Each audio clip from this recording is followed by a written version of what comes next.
خود پاک پڑھیں اللہم صلی علی سیدنا و مولانا محمد وعلی آل سیدنا و مولانا محمد وآلہ وسلم صلاۃ و سلام علیک یا رسول اللہ صلی اللہ تعالی علیہ وسلم۔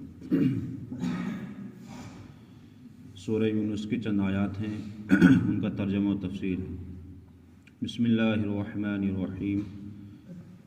قالوا اتخذ اللہ ولدا سبحانہ هو الغنی له ما فی السماوات وما فی الارض ان عندکم من سلطان بہذا اتقولون علی اللہ ما لا تعلمون۔ رب ارشاد فرماتا ہے کہ وہ بولے اللہ نے اپنے لیے اولاد بنائی، باقی ہے اس کو وہی بے نیاز ہے، اور اسی کا ہے جو کچھ آسمان میں ہے اور جو کچھ زمین میں ہے، تمہارے پاس اس کی کوئی سند نہیں ہے کہ اللہ پر وہ بات بتاتے ہیں جس کا تمہیں علم نہیں۔ اس آیت کریمہ کا پس منظر یہ تھا کہ عیسائیوں کا یہ عقیدہ تھا، عیسائی یہ کہتے تھے کہ اللہ کا بیٹا بھی ہے اور اللہ کی بیوی بھی ہے۔ اللہ کا بیٹا حضرت عیسیٰ علیہ السلام کو عیسائی اللہ کا بیٹا کہتے تھے، اور حضرت مریم رضی اللہ تعالیٰ عنہ جو حضرت عیسیٰ کی والدہ ہیں ان کو بیوی کہتے تھے۔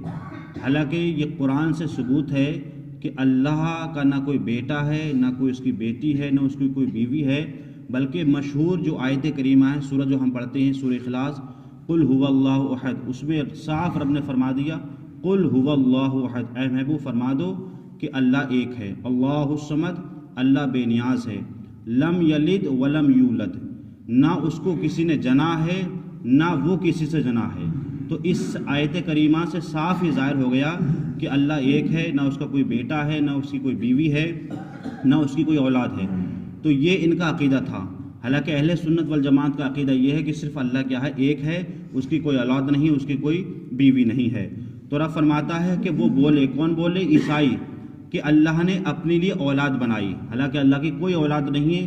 آیت کریمہ صاف ظاہر ہے، سبحانہ، اللہ اس سے پاک ہے، مطلب کس سے؟ اولاد سے اللہ کیا ہے؟ پاک ہے۔ هو الغنی، وہ بے نیاز ہے، کس سے؟ اولاد سے، اس کی کوئی اولاد نہیں ہے۔ لہو، اسی کے لیے ہے جو کچھ آسمان میں ہے اور جو کچھ زمین میں ہے۔ اس کے بعد اللہ فرماتا ہے کہ اگر تمہارے پاس اس کی کوئی سند ہو تو لے کر کے آؤ، مطلب تم اپنے دعوے میں اگر سچے ہو کہ اللہ نے کوئی اولاد بنائی ہے، اس کا کوئی بیٹا ہے، تو تمہارے پاس اگر کوئی سند ہے تو لے کر کے آؤ۔ تو فرماتا ہے آتقولون علی اللہ ما لا تعلمون، کیا وہ اللہ پر وہ بات بتاتے ہیں جس کا انہیں علم نہیں، کیونکہ وہ ایسی کوئی بات ہی نہیں لا سکتے کہ جس کا انہیں علم ہو۔ اس کے بعد رب فرماتا ہے قل ان الذین یفترون علی اللہ الکذب لا یفلحون، تم فرماؤ وہ جو اللہ پر جھوٹ باندھتے ہیں، یہ جھوٹی تو ہے کہ اللہ کا نہ کوئی اولاد ہے نہ کوئی بیوی ہے، اس کے باوجود عیسائی کیا کہتے ہیں کہ اللہ نے بیوی بنائی ہے، اللہ نے اپنی اولادی بنائی ہے۔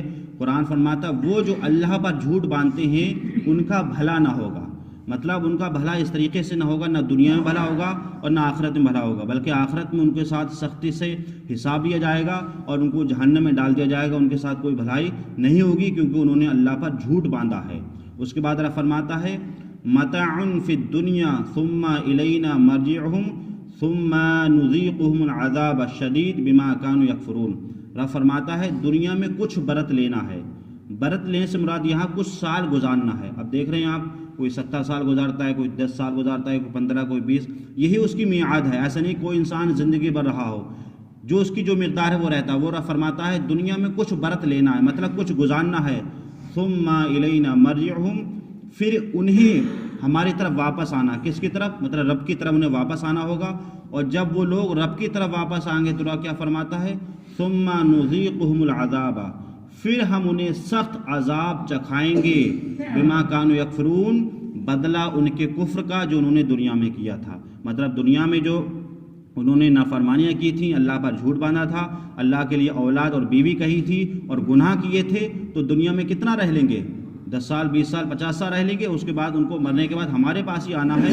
تو اب ہم جب ہمارے پاس آئیں گے تو ہم ان کو باقاعدہ ناشتہ نہیں بلکہ انہیں ہم سخت عذاب چکھائیں گے، اور یہ انہی کا بدلہ ہوگا جو انہوں نے دنیا میں کیا تھا۔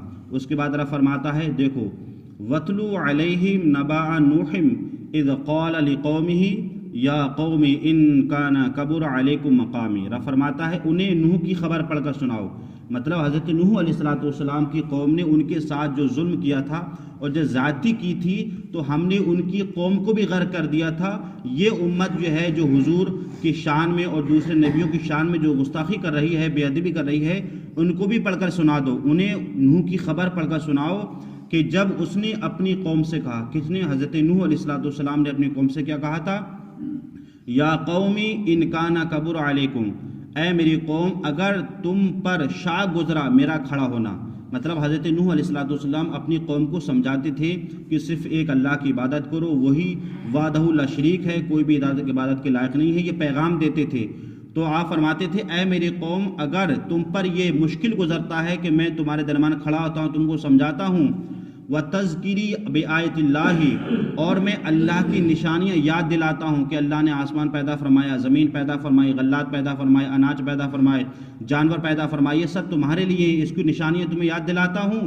فَعَلَى اللَّهِ تَوَكَّلْتُ فَأَجْمِعُوا أَمْرَكُمْ، تو مجھ کو صرف اللہ ہی پر بھروسہ ہے، اور تم سب مل کر کے اپنے جھوٹے معبودوں کے ساتھ میرے سے مقابلہ کرو۔ اگر تم اس بات میں سچے ہو تو صرف میں تنہا ہوں اور مجھے اللہ کی ذات بھروسہ ہے، اور تم جتنے بھی تم قوم ہو تم اپنے معبودوں کے ساتھ مل کر کے اور پھر میرے پاس آؤ۔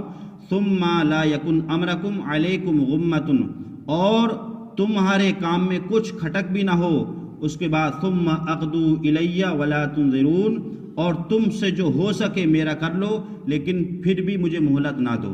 مطلب یہ تھا کہ اگر تم میری بات نہیں مانتے ہو اور تم مجھ سے اگر جنگ کرنا چاہتے ہو تو میں صرف تنہا ہوں، تم بھی آؤ اور اپنے بتوں کو لے کر کے آؤ اور مجھے کچھ مہلت مت دو، مجھ سے جنگ کرو، پھر اس کے بعد دیکھتے ہیں کہ فیصلہ کس کے بارے میں ہوگا۔ لیکن حقیقت یہی ہے کہ جو صرف اللہ کو مانتا ہے، چاہے وہ تنہا ہو، اللہ اسی کو فتح دیتا ہے، چاہے وہ اپنی قوم کے ساتھ آئیں، چاہے وہ اپنے بت کے ساتھ آئیں۔ اس کے بعد کیا پس منظر ہوا انشاءاللہ کل بیان کریں گے۔ اللہ تعالی ہمیں اور آپ کو صحیح طریقے سے قرآن میں سمجھنے کی، اس پر عمل کرنے کی توفیق عطا فرمائے۔